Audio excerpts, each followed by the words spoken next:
Back with more Once Upon a Time. This is episode 2 of season 2. Really interesting season premiere last episode. Found it very interesting, kind of how they were tackling the use of flashbacks, shall I say, in the land with magic, the Enchanted Forest, that place. When we actually kind of found out they were flash forwards because that wraith thing that was coming through and killing that prince guy kind of came through with Emma and Mary Margaret. And there's those like interesting setup for perhaps not a season-long goal for Regina to get Emma and Mary Margaret back, but maybe like the first half of the season or something. I don't know exactly how long it will take, but we already have like a clear kind of goal, at least for the season. And you know, we saw some new characters like Sleeping Beauty, I'm guessing, or Rest in Peace Philip, and Mulan as well, which is really cool. So I'm excited to see more new characters get, you know, brought into the show, and I'm really liking where the story's heading so far this season. So I'm so excited to carry on and see what's going to happen next. And shout out to my friend Joe. It's his birthday today, and he's the one who suggested I start Once Upon a Time. So all of this is because of Joe. So happy birthday, man. I'm not sure if this will go up on your birthday though. Might be the day after.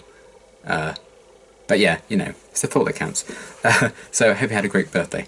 And without further ado, let's get into it. Brace yourself for a few tea breaks throughout this reaction as well. Delicious. Oh. Sneezy, you okay? Did you just murder a dwarf?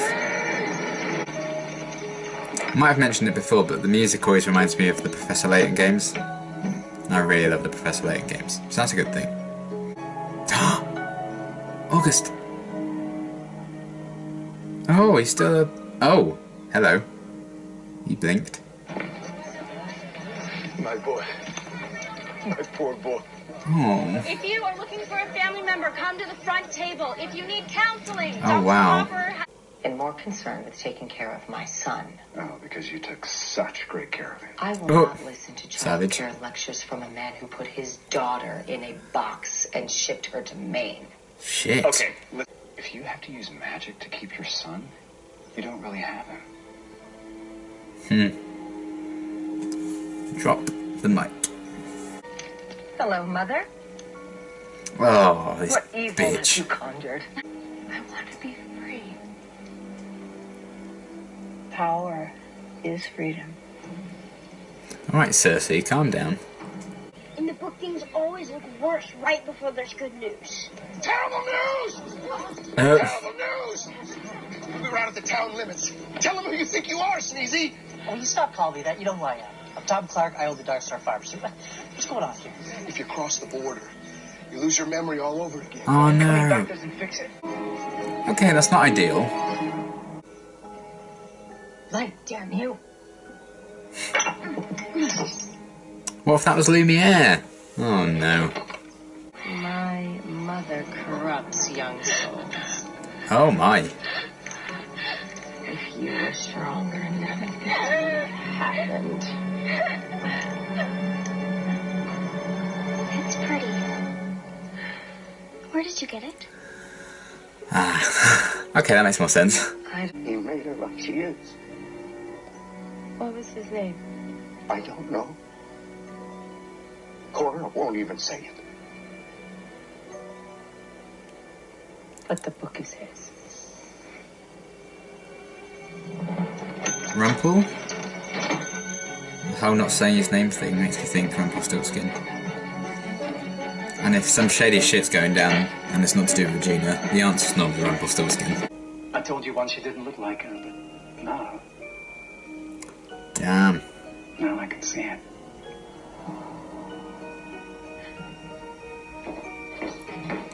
It's probably one of the worst things he could say to her as well. Sorry, I don't really know what I'm doing. That much is clear. Allow me to introduce I like seeing like the birth of this relationship.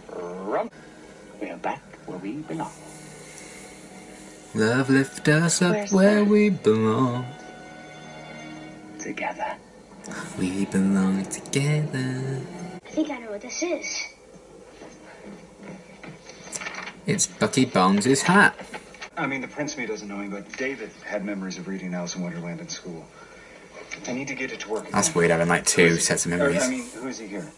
Prince, you gotta use me. Come on. The curse was broken because of me. Let me help. Oh, I'd let him help. Or I love that he called him Gramps. That's the best thing that's ever happened to me. So do you have something of those, this missing person? Yes. May I see it? No.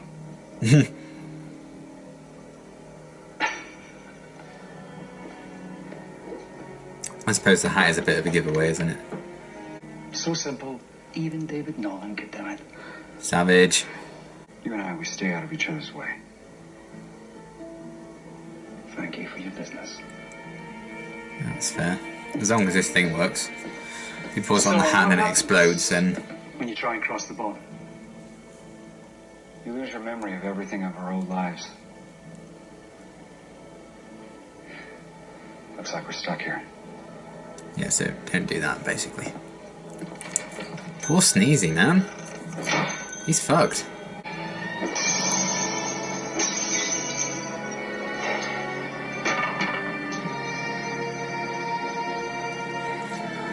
I mean, everyone's having a bad day.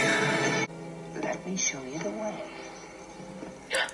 I can show you the world. I don't want to end up like her. No, of course not. Lol.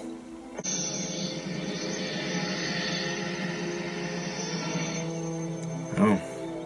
Smoking kills, folks. Ah. The apples.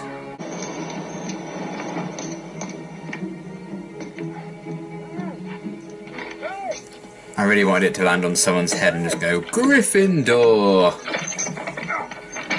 Is this going to be Sebastian Stan? It is! No one heard me. Hey. Okay? Granny, do you really need that? We got a lawless town where damn right I need it. She's like Dow Dixon of Once Upon a Time. He's not picking up. Keep trying. Oh shit. So extra. I'll come with you. Just leave them alone. You're just buying him, you bitch. He's like, ugh, this shit again. Bad Regina. So I'm thinking you have a daughter you love. Well, I do too. And a wife.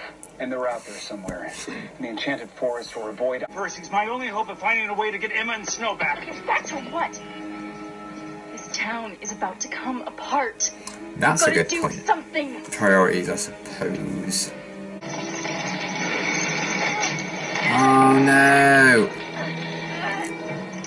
The parallels. Fight it, honey. You'll get a splinter. That's what Cora used on her. Look what I could do. And I can teach you. Okay, I'd stay with her. This and so much more. You can have Make all me a the friends you want cheesecake. come over Now. Anytime. I don't want to be you. Oh, that's got a sting. That's what she used to say about her mum. Loving the parallels in this episode. Not nearly as personal. I wonder sometimes if the people really love you. I'm Bitch. doing my best, Mother. Oh, honey, I'm sorry. Come here. Are you? Oh!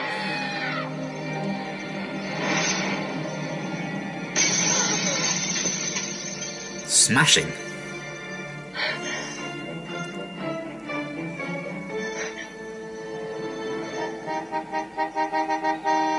Maybe she snapped. Even bad memories are part of us.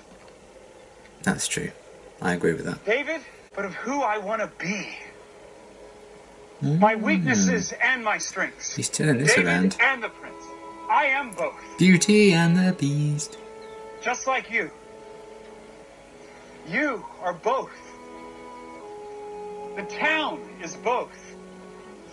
We are both. The best of both Stay worlds. here, and As best of both Stay worlds, here and as every Hannah Montana choice once is open said. to you.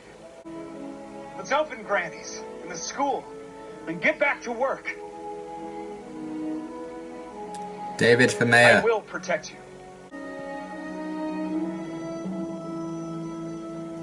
As far as speeches go, it's pretty good effort. Charming. Really is charming. How did it feel to use magic? It doesn't matter. I'll never use it So again. good. So good. She could become like his apprentice. Through many things. It's the supervillain origin story. Oh, hello. Let him go within. Henry, you're gonna go home with David. Yes. I don't know how to love very well.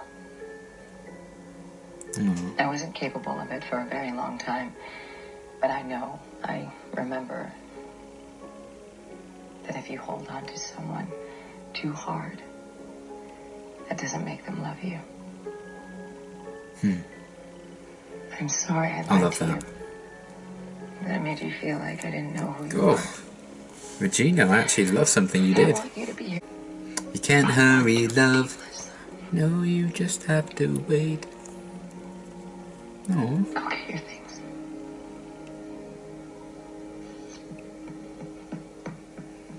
Then prove it. She just turns around and kills him. Just also make sure you take care of my son. That I can do. Yeah, he will. It's his family at the end of the day. Come on, boys. It's off to Work we go. Hi ho. Oh god. Oh god. See it. Come on. Be alive-ish. He's not still on the bed. His hat's there. Where did he go? Is he still just a wooden man?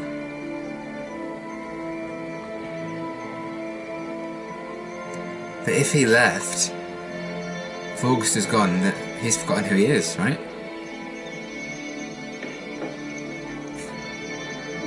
There's August, in the fireplace. Because I can feel it. In my fingers. Oh, I think they're really similar. That absolute and utter belief. Oh, and there's also that symmetry. That's what they were going for then. Oh. Meanwhile, lovely What is mother-daughter this place? bonding time.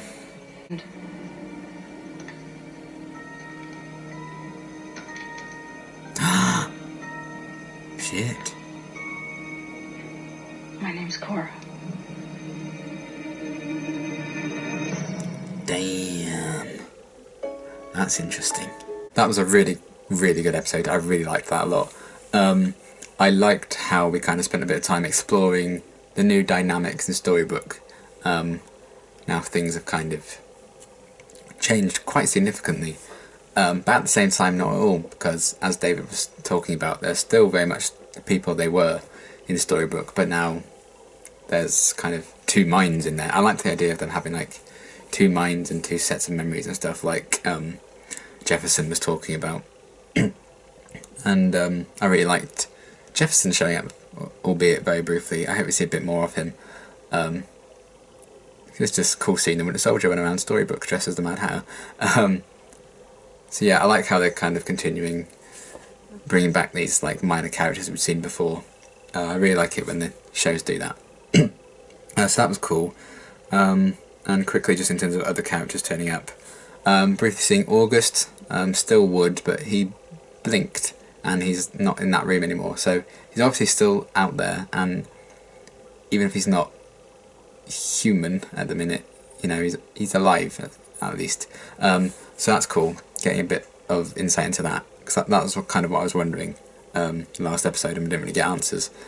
Seeing like Geppetto find the hat and everything, there's a bit of hope there. I hope those two reunite soon. And also, I quite liked the focus on Ruby in this episode as well. I feel like she got quite a bit of screen time, which I really liked because she's quite an interesting character and they haven't really focused on her loads. So I really liked how she kind of played a main role in this episode in trying to keep order in Storybrooke. So I liked that a lot. How she really stepped up. So I liked those kind of minor characters returning, and obviously Cora as well, but I'll get to her in a minute.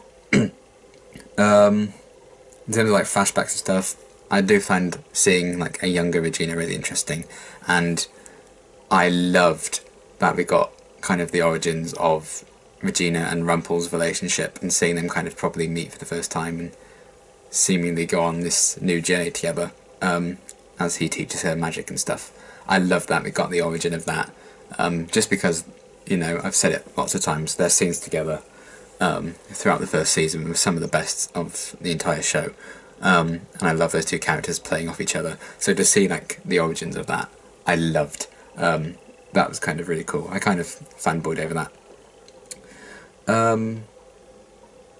And again, the whole new dynamics thing, and how Regina kind of tried to get her magic back in order to get Henry, and we kind of saw a little arc for her in this episode where she realised that she shouldn't really buy people and buy love with magic, and how that parallels kind of what her and Cora were trying to do. I loved the parallels between Regina and Henry, and Regina and Cora as well, the vines trapping them with that spell and stuff.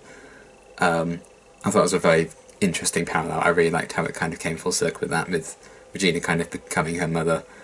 So I loved that kind of exploration of things, and also the parallels between David and Henry in that last little scene of them together in Granny's. I was just commenting that they seem to have a similar kind of personality, and then they were there drinking at the same time. I thought that was really nice. I love that Henry calls him Gramps. I hope they get a really close bond. I feel like they're heading in that direction, because I loved what they did with those two's relationship in this one. So I hope we get a lot more of that. And I really enjoyed David really stepping up, and his speech about how, we are both. I really liked that kind of idea, and how he turned all that around, and got people to change their minds about leaving. It's also an interesting idea that they're still kind of stuck in Storybrooke. Means they have to build less sets, I suppose. But as we saw with Sneezy, you lose your memories again if you leave the border, which is interesting. I like that there's still kind of restrictions, even though magic is back. Because otherwise, the worldwide ramifications will probably be huge, and I'm not sure Once Upon a Time would want to explore those ramifications in the rest of the world, which is completely fair enough. So I understand why they kind of had that restriction. In Magic returning, although Mr. Gold is not happy about that. So that's quite interesting to see him kind of snap. In a similar way we saw young Regina snap and push her mother into the mirror. And I liked seeing Cora again in his flashbacks, continuing to see just how much of a bitch she is. Then when she showed up again at the end with Emma and Mary Margaret, that I wasn't expecting. I thought she'd just be gone when she got pushed through the mirror, but it makes sense that she survived, and that's where she was sent. So I'm interested in finding out how she ended up there and everything, and seeing a bit more of her, because she is basically the sole reason Regina is the way she is at the minute. So I hope we see a lot more of that. But I'm really glad we kind of saw Cora turn up again, as a means of showing the parallels between her situation with Regina and then Regina and Henry's kind of dynamic as well. And yeah, I am glad we saw Emma and Mary Margaret very briefly at the end of the episode as well. So it did get to halfway through, I was like, we haven't seen Emma and Mary Margaret yet. So I'm glad we got them very briefly. Because that family are my heart. And yeah, that sets up a very interesting kind of dynamic for the next episode. I'd like to see how Emma and Mary Margaret react to Cora. Should be interesting. Lots of kind of new dynamics introduced, because we see different characters meeting for the first time in this episode. And obviously everything in Storybrooke's kind of a mess, but I love how they're dedicating themselves to turning things around. That's kind of the general mission for Storybrooke. Whereas David kind of has this mission to find Emma and Mary Margaret and get them back. And and Regina has this mission almost to get Henry to come and live with her, but because he wants to, not because magic would force him to. And I really liked that journey for Regina in this episode. I actually thought that scene where she let Henry go with David was really, really sweet. She's learning, you know, she's kind of becoming a better version of herself, I suppose. So I'm loving that character development for her. I hope that continues quite a bit. Yeah, I'd like to think David and Regina could kind of come to an understanding, because they both really care for Henry. Who doesn't care for Henry? Like, he's my son as well. Like, I'll get in on the fun. But yeah, I really loved so many different elements of this episode. Really interesting where the plot's going. How they keep, you know, teasing us with these minor characters. And hopefully they're planting loads of seeds to sow later on down the line. I love the parallels this episode had going on. I loved the message of the episode with like David's speech and everything, and how it clearly, like, this is the goal in Storybrooke now. This is the story we're going to be following this season for Storybrooke, and the characters in it. And we also have stuff happening in the Enchanted Forest as well, and how the events of the Enchanted Forest story are kind of paralleling either what's happening in Storybrooke or flashbacks that we're getting. So I love that. I think that's so cleverly written, and I can't wait to see the story continue to unfold, because this is really interesting start to the season. I really liked these last 2 episodes. Yeah, great episode. Really enjoyed it. Cannot wait to see what they're going to do with the rest of the season. Thanks for watching.